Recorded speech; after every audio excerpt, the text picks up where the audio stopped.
Mga isuon, sa unang pagbasa karong adlaw, si Moises nagpahinumdom sa mga Israelites nga kun moabot na kamo sa yuta nga gisaad diin ana-ana ang tanan alang kaninyo hinumdomi ang sugo sa Ginoo nga higugmaon ninyo siya sa tibok ninyong hunahuna kasing-kasing o kusog. Nganong gibuhat man ni Moises ngadto sa mga Israelites tungod kay ang iyang gihuna-huna alang kanila o kanato nga in times of prosperity naatay tendensiya nga makalimuta sa Ginoo. On the other side, in times of difficulties and trials, we have also the tendency nga mangluot tas Ginoo. Mao man ni ang nahitabo sa mga Israelites sa dihang-diha sila sa tunga-tunga sa diserto. Samtang si Moises dito sa bungtod within 40 days nga nakighinabi sa Ginoo, naglibog sila kay gibati nila ang kagutom, kauhaw, kalisod ug daghan na ang nangamatay. Nangluod sila sa Ginoo o gisimba nila ang Dios nga hinimo sa bulawan nga gipurma og baka.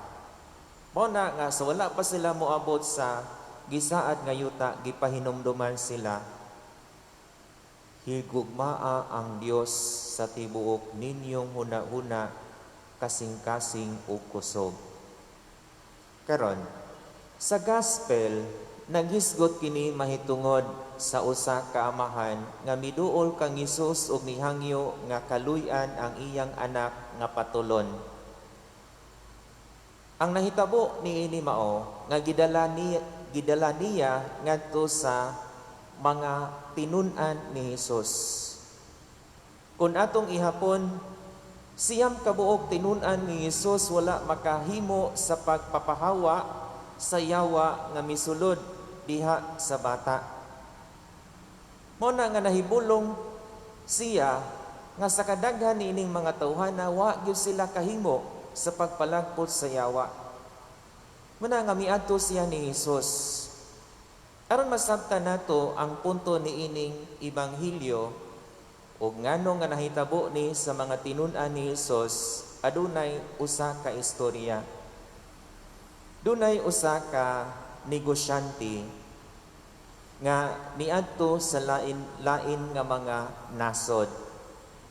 Sa usa ka nasod nga iyang giadtuan, nakapalit siya og nindot kaayo nga pendant nga adunay talagsaon nga kahayag.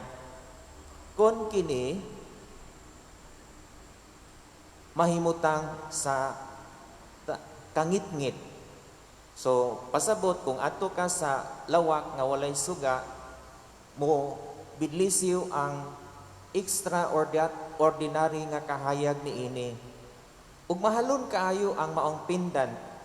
Ug naghinam-hinam siya nga mopauli kay iya kining isorpresa ngadto sa iyang asawa. Ug tuod man pag-abot niya sa ilahang panimalay, pagkagabi iyang gidala ang iyang asawa ngadto sa underground sa ilang balay. Ug dito iyang gisulob ang pendant sa iyang asawa ug iyang gikuhaan sa kutos. Sa iyang kasurpresa, wa man muhatag og talagsaong kahayag ang pendant, mauna nga nasagmuyo siya ug naulawan siya sa iyang asawa. Nigawas sila sa ilahang underground. Og dito sa ilang sala, iyang gibasa ang instruction. Ang instruction di ay nga i-expose kini og kadali sa hayag, unya pusta kini og balik, unya ablihi ngadto sa lawak nga ngitngit, ug makita nimo ang extraordinary light. Ug tuod man iyang gibuhat ug tinuod nahitabo nga ang maong pindat nanginahanglan kini ug kahayag aron makahatag usab ug kahayag nga extraordinary. Kinahanglang mulink sa kahayag in order to show another light. Ug mao ni ang nahitabo sa siyam ka mga disipulo ni Kristo. In times of success, malipayon kaayo sila nga nagsaulog sa ilang kadaugan kay ang mga yawa ni patuo kanila. Apan nakalimot sila sa pagduol kang Hesus ug sa diha nga gidad-an sila og usa ka bata nga giyawaan, wala na sila makahimo sa pagpalagpot niini tungod kay nahilayo sila kang Hesus sa dihang nagmalampuson sila sa pagpalagpot sa ubang mga yawa gawas niining yawa nga nisulod sa bata. Ang kulang nila, nakalimot sila pagduol kang Kristo, pinaagi sa pagampo, pinaagi sa paghimo sa espirituhanong ehersisyo ug pagduol sa sakramento. Ug mao na ang mensahe sa ebanghelyo alang kanatong tanan.